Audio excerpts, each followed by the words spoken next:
No olvides darle like y suscribirte a nuestro canal. Nunca he vivido algo tan inexplicable como lo que les pasó a mis abuelos, pero desde niño escuché esa historia contada por ellos mismos, más de una vez.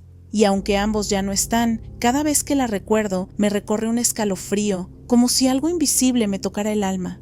Mi abuelo Manuel y mi abuela Elena eran de esas parejas que se entendían con la mirada. Estuvieron casados más de 40 años, y aunque discutían como cualquier matrimonio, lo suyo era algo que iba más allá del amor romántico. Era compañerismo, complicidad y, sobre todo, una conexión que parecía invulnerable al tiempo y la distancia. Se conocieron siendo casi adolescentes en una fiesta del barrio. Él ya se iba al servicio militar y ella estaba apenas terminando la secundaria. Se cartearon durante toda la Segunda Guerra Mundial. Cada carta que él enviaba desde Europa, ella la guardaba como un tesoro, y cada carta que ella le escribía, decía él, era como una linterna en medio del infierno. Cuando terminó la guerra y regresó, se casaron de inmediato.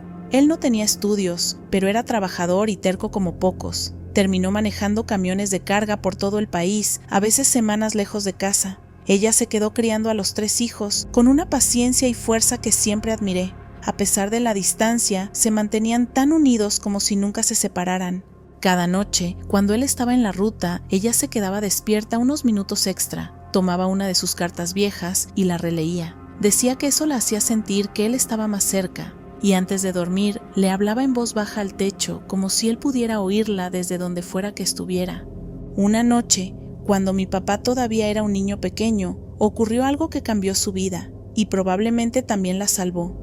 Mi abuelo estaba manejando por una ruta oscura en algún punto del norte del país. Era de madrugada y llevaba muchas horas sin parar. Por dentro, lo sabía, necesitaba descansar, pero le quedaba poco para entregar la carga y quería llegar a tiempo. Mientras tanto, en casa, mi abuela se había ido a dormir como siempre, pero algo esa noche no estaba bien. Se despertó sobresaltada, agitada, con el corazón latiendo como si acabara de correr. Había soñado algo espantoso. Mi abuelo venía manejando y de pronto, en el sueño, ella aparecía parada en medio de la carretera, con su bata de dormir, las manos extendidas, gritándole que se detuviera, que despertara. En el sueño, él parecía no verla, hasta que por fin la miraba y el camión se detenía justo antes de caer en algo. El susto fue tan real que se sentó en la cama, gritó su nombre y despertó a mi papá, que todavía lo recuerda. Ella decía que sentía que algo no estaba bien, que él la necesitaba. Días después, cuando él regresó, ella le contó el sueño mientras desayunaban, como quien comparte una pesadilla desagradable para sacársela de encima. Pero en cuanto mencionó la hora, él se quedó en silencio, pálido. ¿Qué noche dijiste?, le preguntó. Ella se lo repitió. Entonces él bajó la mirada, con un nudo en la garganta. Me quedé dormido al volante, esa noche. Y agregó, con voz baja, pero soñé que tú estabas parada frente al camión, gritando que despertara, y eso me despertó justo antes de cruzar un puente que ya no estaba. Se detuvo apenas a tiempo, a menos de 30 metros de un puente colapsado que, según le contó un policía que llegó después, había sido arrastrado por una creciente hacía unas horas. No había señal, ni aviso, ni barreras. Si no me despertabas, le dijo mi abuelo, no estaría aquí. Y ella, con la voz aún temblorosa, solo alcanzó a decir, yo lo supe, de algún modo lo supe. Nunca fueron muy religiosos, ni creían en cosas sobrenaturales, pero desde ese día, cada vez que hablaban de lo que ocurrió, lo hacían con una seriedad que ponía la piel de gallina.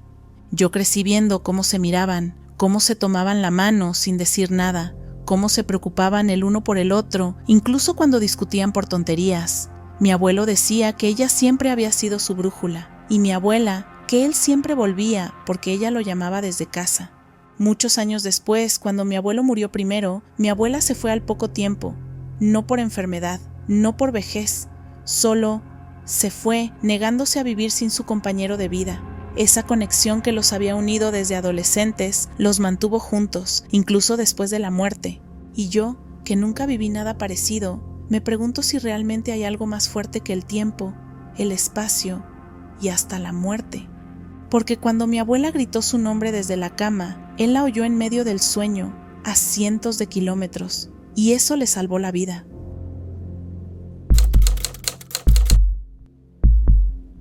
Hace unos años pasé por una etapa que no se le desea ni a su peor enemigo. Me estaba divorciando después de una relación de años que se fue al carajo de la peor forma posible. Infidelidades, discusiones, abogados, todo el combo.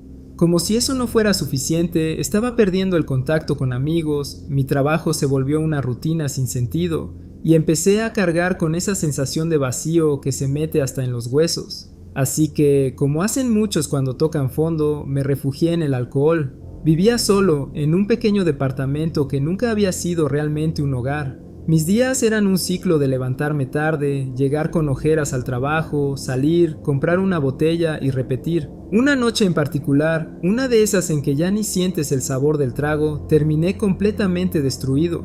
Me acuerdo solo por pedazos, tambaleándome por la sala, tirando un vaso, rompiendo una lámpara sin querer, vomitando en el baño. En algún momento vi sangre en el inodoro. No sé si venía de mi estómago, mi garganta, o si solo lo imaginé, pero me asusté. Me caí al piso empapado porque me había volcado agua encima tratando de limpiarme, y ahí quedé, medio desnudo, temblando y con la cara contra el azulejo frío. El último pensamiento que recuerdo fue algo como, tal vez esto es todo, y después, nada. No sé cuánto tiempo después me despierto, en mi cama, completamente vestido, limpio. Ni un solo rastro de resaca, ni dolor de cabeza, ni sed, ni esa sensación de cuerpo aplastado que te deja una noche de alcohol. Me sentía bien, descansado, como si hubiera dormido 8 horas en un hotel de lujo. Me quedé unos segundos mirando el techo, confundido. Me incorporé lentamente. Mi departamento estaba impecable. Nada roto, ni vómito, ni botellas vacías. La botella de whisky que estaba tomando la noche anterior no estaba por ningún lado. El vaso tampoco, y algo no cuadraba. Todo estaba limpio, y no solo limpio, ordenado. Mi lugar no había estado tan organizado en mucho tiempo. Miré la hora, 10:47 de la mañana, domingo. Eso me descolocó, porque la última vez que vi el reloj eran las 11:30 del viernes. El gato me miraba desde la cocina como si nada. Le serví comida como todos los días y me senté en el sillón tratando de entender qué carajos había pasado. Revisé el celular, ninguna llamada, ningún mensaje desde el jueves por la noche. Lo raro es que normalmente, aunque no me hablara nadie, yo sí mandaba mensajes. A veces por costumbre, por necesidad, por no sentirme tan solo, pero nada. Ahí fue cuando empecé a notar otras cosas. Una pintura en la sala, grande, azul con formas abstractas. No tenía idea de dónde había salido. Me quedé viéndola varios minutos preguntándome si tal vez la había comprado en algún impulso raro o si era un regalo. Lo curioso es que mientras más la miraba, más empezaba a convencerme de que sí la había visto antes, como si mi cabeza la estuviera asimilando a la fuerza. Me pasó lo mismo con un florero de vidrio que se había roto hacía semanas cuando le eché agua fría y estalló. Estaba de nuevo en su lugar, entero, hasta con flores secas adentro. Y luego otras cositas, muy sutiles, como si alguien hubiera hecho una réplica exacta de mi departamento, pero con pequeñas diferencias que solo yo podría notar. El picaporte de la puerta se sentía más nuevo, el sonido del refrigerador era un poco más bajo. Había una cortina que juraría que antes era gris claro y ahora era blanca. Pero el colmo fue cuando encontré una caja en el closet con un par de fotos mías de niño que no recordaba haber visto nunca. Y ahí sí me senté en la cama y dije en voz alta, ¿me morí? Porque sinceramente era lo que sentía, que había muerto esa noche, solo, tirado en el baño, por una mezcla de alcohol, vómito, tristeza y abandono, y que de alguna manera había despertado en otra versión de mi vida, igual pero no igual. Estuve días dándole vueltas, me convencí de que quizás entré en una especie de trance y limpié todo como un autómata, que tal vez perdí la memoria, que había imaginado el vómito, la sangre, el colapso, pero por más que lo racionalizara, algo no encajaba. Lo raro es que después de eso dejé de tomar, no porque decidiera cambiar mi vida, sino porque algo en mí cambió, como si la versión de mí que se despertó esa mañana ya no necesitara escapar. Mis hábitos mejoraron sin pensarlo mucho, empecé a cocinar, a salir a caminar, a escribir, a recuperar parte de lo que había perdido. Fue como si me hubieran dado otra oportunidad, o como si me hubieran reiniciado. Hasta hoy no tengo una explicación real, Solo una teoría, morí, y alguien o algo me sacó de esa línea de tiempo y me dejó en otra, parecida pero distinta. Una donde tenía otra oportunidad. No sé si suena loco, pero es lo más cuerdo que puedo decir sobre lo que pasó. Un mes después de que mi abuelo falleciera, en algún punto de abril, mi esposo y yo nos mudamos a una casa antigua construida en 1930. No era una mansión ni nada espectacular, pero tenía una personalidad muy marcada. Había sido propiedad de un señor mayor que, según nos contó la vecina de al lado, en su juventud había sido muy dedicado a su jardín. Al parecer, pasaba horas cortando el césped con precisión, podando arbustos y cultivando flores. Lo imaginaba como una especie de guardián silencioso de cada hoja, de cada pétalo. Tal vez por eso me sentí atraída a la casa desde el primer momento, aunque el jardín estuviera hecho un desastre. La maleza había ganado territorio, el pasto estaba amarillo y ralo, las flores secas o muertas y las rosas, las rosas estaban prácticamente irreconocibles, especialmente las que crecían en un enrejado de hierro forjado que bordeaba el camino hacia la entrada principal. Ese enrejado, cubierto por tallos secos y sin forma, tenía un aire triste y abandonado, pero en el fondo podía ver lo que una vez fue y lo que aún podía ser. Quizás esa conexión con el jardín tenía que ver con mi abuelo. Él había sido un jardinero premiado, un verdadero maestro en todo lo que tenía raíces y hojas. Cultivó rosas de todo tipo, inglesas, trepadoras, híbridas, incluso había ganado premios regionales. Cuando era niña, solía acompañarlo mientras trabajaba entre sus plantas, y aunque en su momento no presté demasiada atención, algunas de sus enseñanzas quedaron conmigo. Podar al amanecer, hablarle a las plantas, nunca regar bajo el sol fuerte. Cosas sencillas, pero llenas de cariño. Después de instalarnos, me propuse revivir ese jardín. Leí libros, vi videos, seguí blogs de jardinería, pero entre tanta información me sentí abrumada. Las plantas no respondían, las rosas seguían marchitas y no importaba cuánto me esforzara, nada parecía funcionar. Hasta que una noche algo cambió. Tuve un sueño tan vívido que aún lo recuerdo con detalles. Mi abuelo estaba allí, en mi nuevo jardín, pero no como lo vi en sus últimos días. Number estaba joven, enérgico, con su sombrero de ala ancha, sus guantes de cuero y esa camisa a cuadros que siempre llevaba en primavera.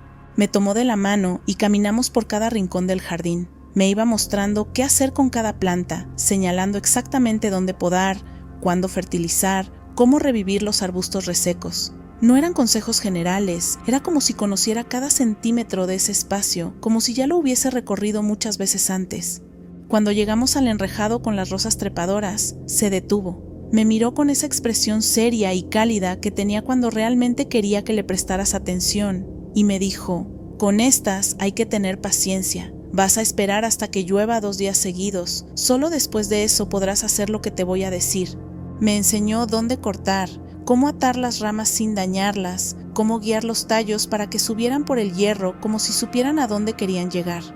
Desperté con una sensación tan intensa de haber estado con él que me puse a llorar, no de tristeza, sino de gratitud. Había sido un regalo. Sentí que había pasado una jornada completa con mi abuelo, que había vuelto solo para ayudarme, como si supiera que lo necesitaba. 2 días después, llovió sin parar, exactamente como él dijo, y cuando la lluvia cesó, salí al jardín con las tijeras en mano y seguí sus instrucciones al pie de la letra. No dudé, no improvisé, solo hice lo que él me había mostrado. Semana tras semana, las plantas comenzaron a responder. El pasto volvió a llenarse de verde, las flores brotaron como si despertaran de un largo sueño, y las rosas treparon el enrejado como si estuvieran buscando el cielo. En poco tiempo, la gente empezó a detenerse frente a la casa. Algunos vecinos me dijeron que tomaban ese camino solo para ver el jardín. Otros me dejaban notitas o preguntaban qué fertilizante usaba. Yo sonreía, agradecía, pero nunca conté toda la verdad, porque sabía, en lo más profundo de mi corazón, que ese jardín no era solo obra mía. Fue un regalo de mi abuelo, un puente entre 2 mundos, un acto de amor que traspasó el tiempo y la muerte. Cuando estoy regando las plantas en silencio, me parece escuchar su voz, no claramente, pero como un susurro entre las hojas, y cada vez que una nueva rosa se abre, siento que él está ahí, sonriendo, con las manos en los bolsillos y el alma en paz. Nunca le conté esto a nadie, excepto a mi mamá, y no solo porque fue una experiencia difícil de explicar, sino porque ella de alguna manera estuvo involucrada. Tenía entre 10 y 11 años cuando pasó.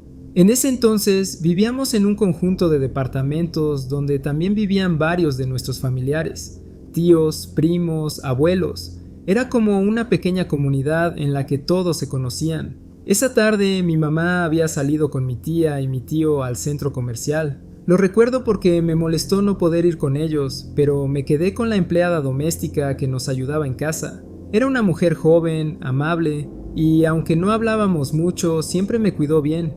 Me dio de comer y después echó una siesta en el sofá de la sala. Yo me quedé en el suelo jugando con mis figuras de acción, como hacía siempre. Todo estaba tranquilo. Era una tarde normal, hasta que no lo fue. En un momento levanté la vista para ver a la señora dormida. Estaba acostada de lado en el sillón, con las manos juntas bajo la mejilla, en esa típica posición de sueño que parece de dibujo animado. Y ahí fue cuando ocurrió algo que, incluso después de todos estos años, me sigue pareciendo imposible de explicar sin que suene a locura. Su cara empezó a cambiar, literalmente. No como si hiciera una mueca, ni como si se moviera dormida. Era como en una película, cuando usan esos efectos de transición suave entre una imagen y otra. Su rostro comenzó a desvanecerse y poco a poco se superpuso el de otra persona, el rostro de mi mamá. Pero mi mamá no estaba en casa, estaba a kilómetros, en el centro comercial. Lo que vi fue claro, no fue como una sombra ni una ilusión óptica, era ella, su rostro, su expresión. Incluso tenía la misma postura que solía adoptar cuando dormía en el sillón, con las manos exactamente así. Me quedé congelado, sin saber si debía hablar, moverme o solo observar. Recuerdo haber pensado que quizá estaba soñando despierto, pero no lo estaba. Después de unos minutos, no sé cuántos, pero se sintieron largos, ella se despertó, pero ya no era mi mamá, era la empleada, como si nada hubiera pasado. Me preguntó si todo estaba bien, y asentí sin poder hablar mucho. Quise creer que solo fue mi imaginación, pero lo más extraño fue lo que pasó después. A eso de las 6 escuché que se abría la puerta. Era mi mamá, regresando con mi tía y mi tío, y con la empleada. Ahí fue cuando sentí que se me helaba la sangre. Miré a la señora que estaba entrando, y era la misma persona que había estado todo el tiempo en el centro comercial con ellos. Entonces, ¿quién fue la que estuvo en mi casa? ¿Quién se transformó en mi madre? ¿Qué fue eso que vi en el sofá? Nunca se lo conté a nadie más que a mi mamá. Durante años le repetí la historia, como si necesitara que alguien me dijera que no estaba loco. Ella siempre me escuchaba con una sonrisa, como si le estuviera contando una historia inventada. Nunca se molestó ni me dijo que dejara de decir tonterías. Solo me decía, «Ay, ya vas a empezar con eso otra vez», y se reía. Pero nunca me contradijo, jamás me dijo que era imposible. Solo evitaba profundizar. Con el tiempo dejé de repetirlo, pero nunca lo olvidé. Han pasado más de 20 años desde ese día. A veces, cuando me acuerdo, trato de racionalizarlo. Quizá me quedé dormido un momento y lo soñé o fue una alucinación. Pero si fue así, ¿por qué la recuerdo con tanto detalle? ¿Por qué nunca se sintió como un sueño? ¿Y cómo explicar que vi a mi madre, con su cara, su postura exacta, en un momento en el que ni siquiera estaba cerca? Pienso que por alguna razón esa tarde presencié algo que no debía ver. Por un momento, algo o alguien tomó su forma. O como si hubiera habido un cruce entre realidades. No sé, no tengo respuestas. Solo sé que lo vi y recuerdo ese instante en el que mi madre apareció dormida frente a mí, cuando no estaba allí. Durante mi primer año de universidad, viví en los dormitorios del campus. Era mi primera vez lejos de casa, y como muchos en esa etapa, estaba intentando encontrar mi lugar, hacer amigos y sobrevivir a las clases con algo de dignidad. Me la pasaba bien en general, aunque también era una época de bastante caos personal. No dormía bien, comía fatal, y mi círculo de amigos consistía en una mezcla de compañeros de cuarto, vecinos de pasillo y gente con la que coincidía en las fiestas. Una de esas noches, un domingo, después de haber estado tomando unas cervezas con dos de mis amigos más cercanos en ese momento, nos dimos cuenta de que se nos estaba acabando el alcohol. También se había terminado el mixer, y para ser sinceros, no estábamos listos para que la noche acabara todavía. El problema era que la tiendita del campus ya había cerrado, y el único lugar que sabíamos que aún podría estar abierto era un supermercado que, según Google Maps, quedaba a unos 30 o 40 minutos caminando. Lo pensamos un poco, pero al final decidimos que valía la pena el esfuerzo. Nos pusimos las chamarras, revisamos la ruta en el celular y nos pusimos en camino. La caminata nos llevó por una zona residencial tranquila, de esas en las que todas las casas parecen hechas con el mismo molde. Jardines bien cuidados, luces bajas en las ventanas, calles silenciosas. Al principio íbamos hablando entre nosotros, riéndonos de cualquier tontería, hasta que comenzamos a sentir que algo era raro, no necesariamente aterrador, solo raro. Después de pasar un par de calles, llegamos a una especie de camino estrecho que conectaba con otra zona más abierta. A los lados del camino, en lugar de más casas, había campos abiertos. Hasta ahí todo bien, pero lo que nos detuvo fue ver en uno de los campos a un grupo de personas montando a caballo. Estaban dando vueltas en círculo, en la oscuridad, como si estuvieran practicando una especie de rutina, pero no había luces ni ruido de voces, solo los cascos de los caballos sobre la tierra húmeda. Era tarde ya, pasadas las 10 de la noche, y no había ninguna razón lógica para que alguien estuviera montando a esa hora en medio de un barrio residencial. Uno de mis amigos lo comentó, medio en broma, medio en serio. ¿No está raro eso? Y sí, lo estaba, pero no le dimos demasiadas vueltas. Continuamos en silencio, un poco tensos, pero todavía convencidos de que el alcohol valía la pena. Unos 5 minutos después, ya habiendo girado en otra calle, otra amiga lo volvió a mencionar. Esta vez con más insistencia. Es que, ¿no les parece extraño que entre tantas casas haya un campo con gente montando a caballo? ¿A esta hora? Nos quedamos los tres quietos. No dijimos nada al principio, solo nos miramos. Yo sentía un cosquilleo incómodo en la nuca, esa sensación de cuando algo no cuadra, como cuando entras a un cuarto y sabes que algo cambió, aunque no sepas qué. Nos volteamos al mismo tiempo y comenzamos a caminar de vuelta por el mismo camino exacto por el que habíamos llegado. No había manera de equivocarse. Era una ruta recta, no tenía desvíos ni calles laterales.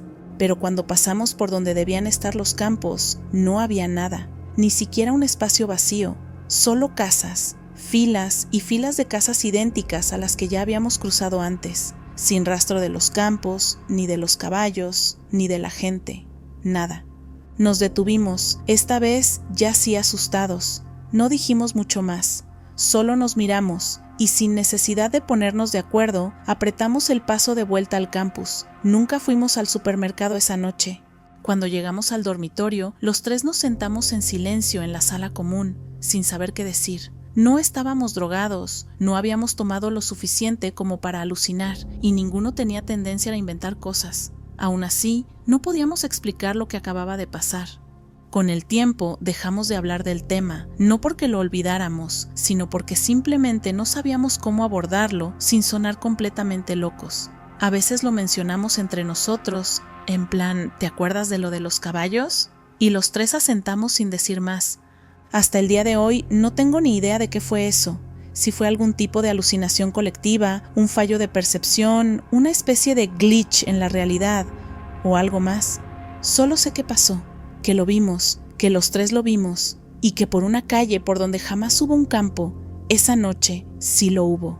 Y eso, por alguna razón, es lo que más miedo me da. Era una mañana helada de febrero de 1978. Estaba agotado, no físicamente, sino mental y emocionalmente. Tenía 21 años y estudiaba psicología en Hope College, pero entre la presión académica, las expectativas familiares y una especie de vacío personal que me estaba empezando a consumir, sentía que necesitaba escapar, aunque fuera por unas horas. Así que me llevé mis esquís y manejé hasta las dunas de Saugatuck, al borde del lago Michigan. Siempre me había gustado ese sitio. En invierno estaba completamente desierto y esa soledad me ofrecía algo que no encontraba en ningún otro lado. Recuerdo que ese día el cielo estaba blanco, nublado, y todo el paisaje tenía ese brillo silencioso que da la nieve recién caída. Me puse los esquís, ajusté los guantes y comencé a deslizarme entre los árboles. El viento era frío y cortante, pero me sentía en paz. De pronto noté algo que me hizo frenar. No había ni un solo pájaro, nada, ni un sonido, ni siquiera el lago se movía. Me pareció extraño, pero no tuve tiempo de pensar demasiado. Lo siguiente que recuerdo fue el silencio absoluto, un silencio que no parecía natural. No hubo transiciones, ni túneles con luz, ni visiones. Simplemente dejé de estar. Era como si me hubieran borrado. No sé cuánto tiempo estuve en ese vacío. No sentía miedo, ni siquiera pensaba. Era como si yo mismo tampoco existiera. Y de repente volví. Desperté de golpe en lo que parecía un campo descuidado, rodeado de hierba alta.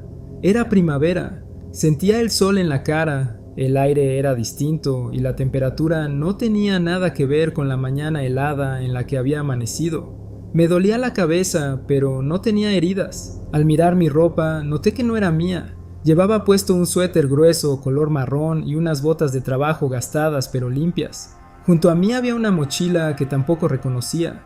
Dentro encontré cosas extrañas. No voy a entrar en detalles técnicos, pero recuerdo que todo me desconcertaba profundamente. Lo más impactante fue descubrir que la fecha era mayo de 1980. Habían pasado 15 meses desde aquella mañana en la nieve. Yo había desaparecido por más de un año y no tenía ni idea de dónde había estado ni qué me había pasado. Volví a casa confundido y mis padres, que ya me daban por muerto, apenas podían creer lo que veían. Los médicos dijeron que podía haber sido una especie de amnesia disociativa. La policía no descartó la idea de una fuga voluntaria, pero ninguna teoría lograba explicar lo que yo sentía. Empecé a tener sueños raros casi todas las noches. En ellos me veía en un lugar subterráneo, con paredes metálicas, luz azul intermitente y un zumbido constante. A veces despertaba hablando en un idioma que no conocía, que después descubrí que era alemán. Una vez me encontré dibujando lo que parecían ser coordenadas. No sabía de dónde las había sacado, pero resultó que eran exactamente las del sitio donde encontraron mis esquís abandonados. Ese tipo de detalles aparentemente imposibles se repetían con frecuencia, y aunque intenté continuar con mi vida, seguir estudiando, reconstruirme, algo dentro de mí ya no volvió a encajar. Hay un objeto que nunca quise entregar ni analizar, la mochila. La tengo guardada hasta hoy, y juro que cada vez que la abro huele como si viniera de otro mundo, a humedad, a algo metálico y a ozono, como el aire justo después de una tormenta eléctrica. Hoy, con 60 años, soy psicólogo. Pasé la mitad de mi vida tratando de entender qué me pasó. He leído todo lo que pude sobre amnesia, realidades paralelas, abducciones y trastornos de identidad, pero en el fondo sé que ninguna explicación me satisface del todo. Hay días en que me convenzo de que todo fue un colapso mental, y hay otros en que estoy seguro de que crucé a otro lugar, que estuve en un espacio que no debía conocer y que por alguna razón me regresaron, pero no exactamente al mismo sitio del que partí, porque hay algo que no encaja, algo sutil, casi invisible, pero está ahí. Es una sensación permanente de estar fuera de lugar, y este no fuera del todo mi mundo. Antes de terminar este video, queremos darnos la oportunidad de saludar y agradecer a nuestra comunidad de tenebrosos. Valoramos mucho su apoyo. Cada suscriptor, cada comentario, cada like nos motivan a seguir creciendo y mejorando. Ustedes nos dan la oportunidad de hacer algo que nos apasiona. Y recuerden que si tienen una historia para compartir con nosotros, no olviden enviarla a nuestro correo electrónico que está en la descripción. Nos vemos en el próximo universo.